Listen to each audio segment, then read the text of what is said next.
Here's what separates truly great engineering leaders from the good ones. It's not about having all the answers. It's about asking the right questions. We all face that challenge, right? The constant balancing act between offering support and fostering real independence on our teams. If we're not careful, we can accidentally create a cycle of dependency where our engineers come to us for every solution and their own problem-solving muscles start to weaken. But there's a powerful way to break that cycle, and it's by mastering the art of leadership questions.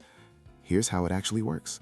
First, you have to balance genuine compassion with a firm commitment to fostering independence. This means when an engineer is stuck, you don't just jump in with a solution. You show empathy for the struggle, but you also show confidence in their ability to figure it out. Second, and this is the core of it, you use empowering questions to shift the ownership of problem solving back to them. Instead of providing an answer, you ask, "What have you already tried?" Or, "What are the options as you see them?" Or even a simple, "What's your recommendation?" This simple change forces a different kind of thinking and puts them back in the driver's seat. Third, you use their questions to you as a diagnostic tool. When you notice multiple team members asking about the same thing, it's a signal. It points to a systemic barrier.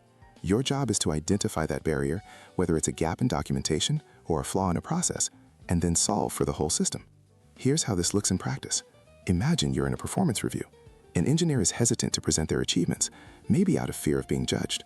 Instead of listing their wins for them, you ask, "What was the piece of work you felt most proud of this cycle? And what made it so successful?" This encourages self-reflection and empowers them to own their narrative. Fostering independence through these questions completely transforms team dynamics. It elevates performance, builds confidence, and frees you up to focus on the bigger picture. So try this with your team this week. When someone comes to you with a problem, lead with a question instead of an answer, and just see what changes.